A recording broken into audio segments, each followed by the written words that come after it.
Hola, mi nombre es Alejandro Arazonova y hoy quiero hablarles sobre una condición médica que afecta a millones de personas alrededor del mundo, el herpes zóster, también conocido como culebrilla. Aunque es una enfermedad poco mencionada, sus efectos pueden ser bastante dolorosos y en algunos casos dejar secuelas a largo plazo. Como profesional de la salud o simplemente por interés personal, es importante entender qué es el herpes zóster, cuáles son sus síntomas y cómo se puede prevenir. En este video vamos a conocer qué lo causa, cómo se manifiesta en el cuerpo y lo más importante, cómo se puede tratar de manera efectiva. Espero que esta información sea útil y logremos identificar algunos de los aspectos más comunes sobre esta condición. ¿Qué es el herpes zóster? El herpes zóster es una infección viral que causa una erupción dolorosa que se caracteriza por la presencia de vesículas en la piel en forma de racimos. Este recibe este nombre porque es causado por el virus varicela zoster, el mismo virus que provoca la varicela. Los herpes zóster pueden aparecer en cualquier parte del cuerpo y por lo general aparecen en una sola franja de ampollas que envuelve el lado izquierdo o derecho del torso. Generalmente el primer contacto con el virus lo tenemos en la infancia y se manifiesta clínicamente como una varicela. El virus permanece en el cuerpo de por vida y años más tarde el virus puede reactivarse como herpes zóster. El herpes zóster es generalmente un cuadro autolimitado que se resuelve espontáneamente en 1 o 2 semanas. Este no pone en riesgo la vida, sin embargo puede ser muy doloroso y las vacunas pueden ayudar a reducir el riesgo de desarrollar herpes zóster. En cuanto a la epidemiología del herpes zóster, tenemos que tener en cuenta que es una enfermedad muy común. 1 de cada 3 personas podrían estar experimentándola durante su vida.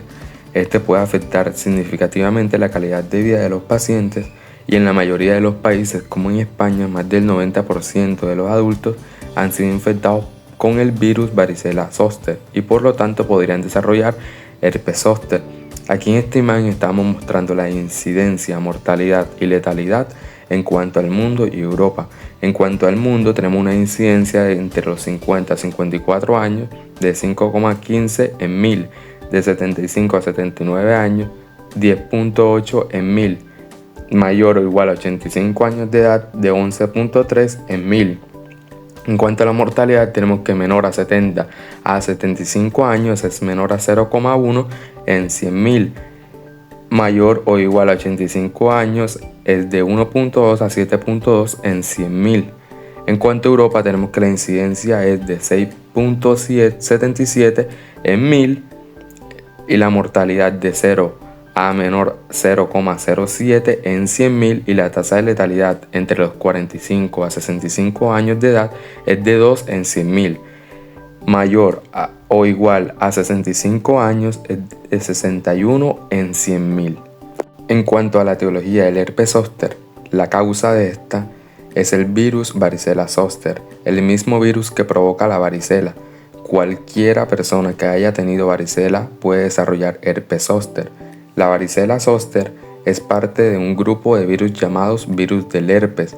Se trata del mismo grupo que incluye los virus que causan el herpes labial y el herpes genital. La razón del desarrollo del herpes zóster no está clara. Puede deberse a una menor inmunidad a las infecciones a medida que se envejece. El herpes zóster es más común en adultos mayores y en personas con sistema inmunitario debilitado. Como podemos ver en la siguiente imagen, pues nos presenta una infografía sobre la primoinfección, latencia, reactivación del virus varicela zoster. Como primeramente tenemos que una vez que el episodio de varicela ha terminado, el virus varicela zoster permanece latente en las neuronas sensoriales de los ganglios de la raíz dorsal.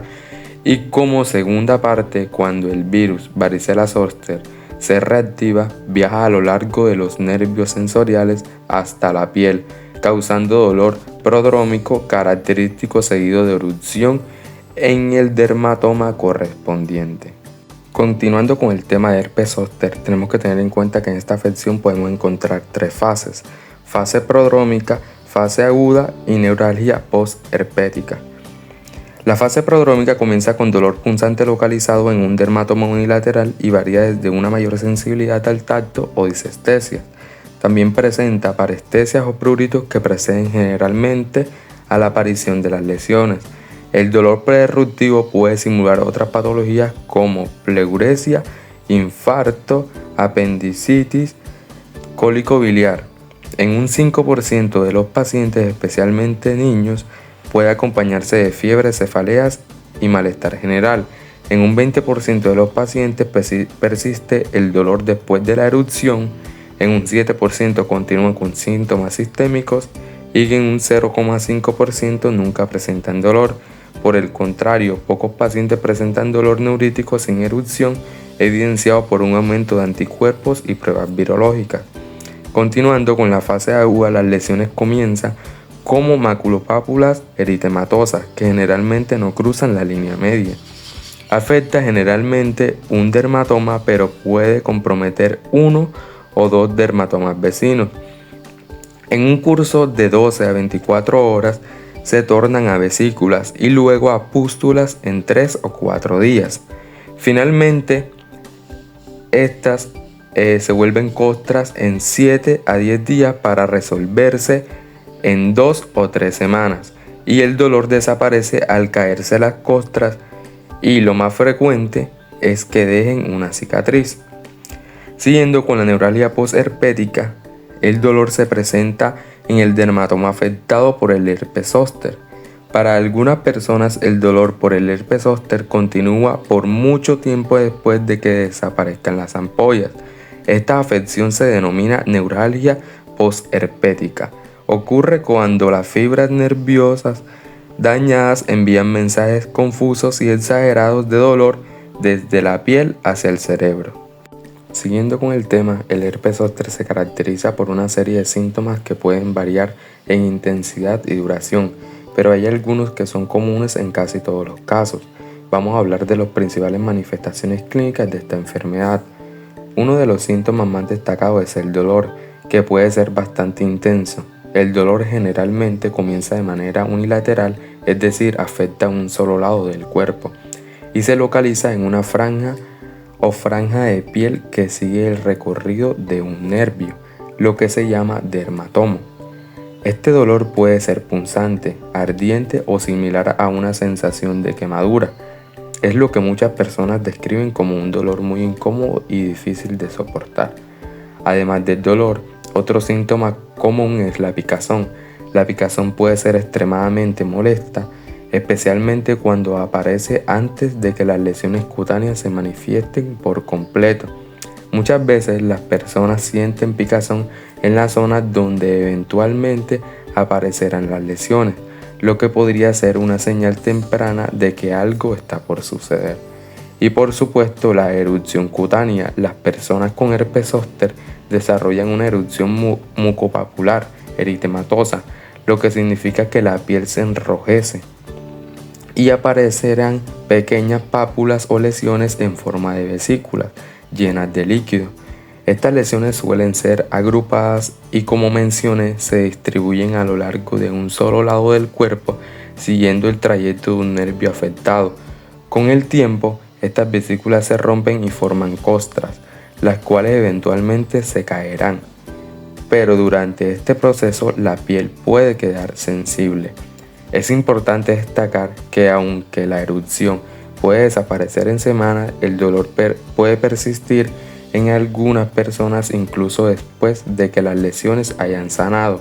Este fenómeno se llama neuralgia posherpética y puede durar meses o incluso años en casos graves. Si bien estas manifestaciones clínicas son bastante típicas, cada persona puede experimentar el herpes zóster de una manera ligeramente diferente. Si notas alguno de estos síntomas, es importante buscar atención médica rápidamente para recibir el tratamiento adecuado y minimizar el riesgo de complicaciones. El herpes zóster no solo afecta a la piel, sino que en algunos casos puede diseminarse a áreas específicas del cuerpo, causando complicaciones más graves. A continuación les hablaré sobre 3 tipos importantes de diseminación: el herpes zóster oftálmico, geniculado e intrabucal. Empezamos con el herpes zóster oftálmico. Este tipo Es una diseminación que ocurre cuando el virus afecta el nervio trigémino, que es el nervio principal de la cara. En este caso, la infección se presenta en el área de los ojos y puede causar síntomas muy serios como dolor ocular, enrojecimiento, sensibilidad a la luz, visión borrosa o en casos graves pérdida de la visión. El herpes zóster oftálmico puede ser especialmente peligroso, ya que si no se trata a tiempo puede dar lugar a complicaciones graves como queratitis, que es la inflamación de la córnea, úlceras o incluso ceguera. Es fundamental que cualquier persona con signos de herpes zóster en la cara busque atención médica inmediatamente. Siguiendo con el herpes zóster geniculado, el herpes zóster geniculado se afecta el nervio facial y es conocido por ser una de las formas más dolorosas y complejas del herpes zóster. Este tipo de diseminación se presenta principalmente en la cara y puede involucrar parálisis facial, que en algunos casos el paciente puede experimentar debilidad o parálisis en uno de los lados de la cara, lo que afecta la capacidad de mover los músculos faciales como cerrar los ojos o sonreír. El dolor intenso en el oído, la mandíbula o alrededor del ojo. En algunos casos también pueden aparecer erupciones en la lengua, el paladar y en la boca. El herpes zóster geniculado puede ser muy debilitante y en algunos pacientes puede provocar secuelas a lo largo como la neuralgia postherpética. Seguimos con el herpes zóster intrabucal. Por último, el herpes zóster intrabucal se refiere a la afectación de los nervios dentro de la cavidad bucal, en donde las lesiones pueden aparecer en la lengua, el paladar, las encías y en las mucosas de la boca. Los síntomas incluyen úlceras dolorosas en la boca, dolor intenso al comer o hablar y dificultad para tragar debido a la inflamación y las lesiones. Siguiendo con el diagnóstico de herpes zóster, este se basa principalmente en la evaluación clínica del paciente, ya que los síntomas son bastante característicos. Sin embargo, en algunos casos se puede utilizar pruebas adicionales para confirmar la presencia del virus y obtener un diagnóstico más preciso. Vamos a ver cómo funciona este proceso de diagnóstico. Empezamos con el diagnóstico clínico. El diagnóstico inicial se está observando los síntomas y los signos característicos del herpes zóster. La historia clínica del paciente y la aparición de los síntomas suelen ser suficientes para hacer un diagnóstico preliminar.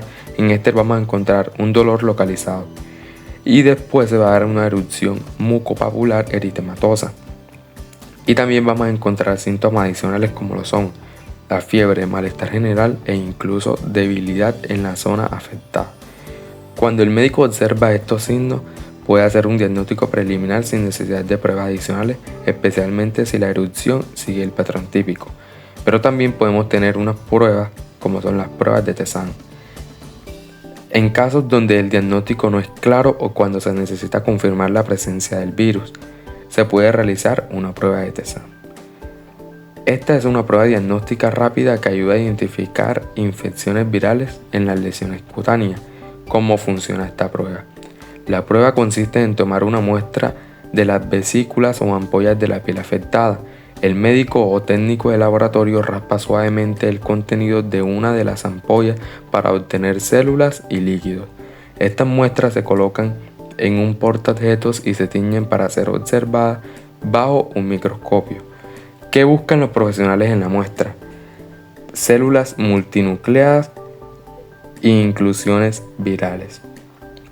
Aunque la prueba de Tessin no es 100% específica para el herpes zóster, ya que puede ser positiva en otras infecciones virales como el herpes simple, sigue siendo útil en situaciones en las que no se puede hacer un diagnóstico definitivo solo con la clínica. En resumen, el diagnóstico del herpes zóster se basa principalmente en los signos y síntomas clínicos del paciente, pero si es necesario, la prueba de Tessin puede ayudar a confirmar la presencia del virus. Siguiendo con el tratamiento, los objetivos principales del tratamiento del herpes zóster son atajar la extensión y duración de los síntomas cutáneos, reducir la intensidad y duración del dolor agudo y reducir la intensidad del dolor asociado con la NPH. En los pacientes inmunodeprimidos y otros pacientes vulnerables, la intención del tratamiento es reducir la frecuencia y gravedad de las complicaciones. Entrando con el primer tratamiento, que es el tratamiento farmacológico para la infección aguda, Los tres componentes de la farmacoterapia frente al herpes zóster agudo son los fármacos antivíricos, la analgesia y el tratamiento local, siempre teniendo en cuenta la situación clínica de cada paciente. El tratamiento antivírico se recomienda cuando existe un mayor riesgo de complicaciones o secuelas. Actualmente existen 4 análogos de nucleósidos eficaces por vía oral frente al herpes zóster, que son aciclovir, valaciclovir, fanciclovir y viridina. Sin embargo, estos tratamientos aún no han demostrado ser eficaces para disminuir la incidencia de la NPH. ¿En qué situaciones se recomienda el tratamiento con antivirales? Esto aparece en la primera tablita que vemos a nuestra mano izquierda. Como primero tenemos el herpes zóster en cualquier localización en personas de 50 años o más. Como segundo, herpes zóster en la cabeza o cuello. Herpes zóster en cualquier localización con dolor moderado o intenso relacionado con herpes zóster, lesiones hemorrágicas o necróticas, afectación de más de un dermatoma, vesículas atípicas o satélites, afectación de las mucosas. Como cuarto tenemos el herpes zóster en pacientes inmunodeprimidos. Como 5 tenemos herpes zóster en pacientes con enfermedades cutáneas predisponentes, por ejemplo la dermatitis atópica. Como sexto tenemos el herpes zóster en niños o adolescentes bajo tratamiento médico prolongado con ácido salicílico o corticoides. Y como séptimo tenemos pacientes menores de 50 años con herpes zóster en tronco o extremidades, aunque no tengan factores de riesgo ni presenten signos de evolución desfavorable. Como segundo tenemos el tratamiento farmacológico para el dolor crónico. La NPH requiere un esquema terapéutico que combina analgésicos con diferentes mecanismos de acción. Ante la falta de control se agregan antidepresivos triciclos. Aunque la amitriptilina es la más estudiada para la NPH, la nortriptilina y la desipramina presentan menos efectos secundarios anticolinérgicos. En primera línea también pueden emplearse anticonvulsivos como la gabapentina y pregabalina, que muestran efectos similares con mejor tolerancia farmacológica.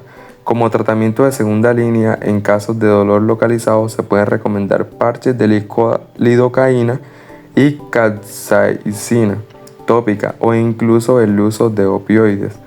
Ante la falta de respuesta al tratamiento farmacológico se recurre a tratamiento intervencionista como inyecciones de toxina botulínica, bloqueos de nervios epidurales, intratecales y paravertebrales con anestésicos locales o corticoides, o estimulación de la médula espinal. Por otro lado, el tratamiento farmacológico de la NPH en personas de edad avanzada, generalmente polimedicadas, supone un riesgo importante de interacciones farmacológicas y acontecimientos adversos de especial impacto, como somnolencia, mareo, trastornos de la marcha, caídas o aumento de peso. Y como tercero tenemos vacunas para prevenir el herpes zóster. Las vacunas frente a la varicela y el herpes zóster pueden modificar la historia natural de la infección por virus varicela zóster. La vacunación frente a la varicela está indicada para prevenir la infección primaria por virus varicela zóster y la del herpes zóster para prevenir la reactivación del virus latente. Hasta ahora la vacunación frente al herpes zóster es la única forma de prevenir la enfermedad y sus complicaciones. Actualmente hay 2 vacunas autorizadas para prevenir el herpes zóster, que es la vacuna de virus vivos atenuados frente al herpes zóster con una carga antigénica de aproximadamente 15 veces superior a la vacuna frente a la varicela, que estuvo disponible en España desde 2014 pero ya no está comercializada, y la vacuna recombinante frente al herpes zóster, que anteriormente conocida como vacuna de subunidades frente al herpes zóster. Espero esta información haya sido útil. Muchas gracias.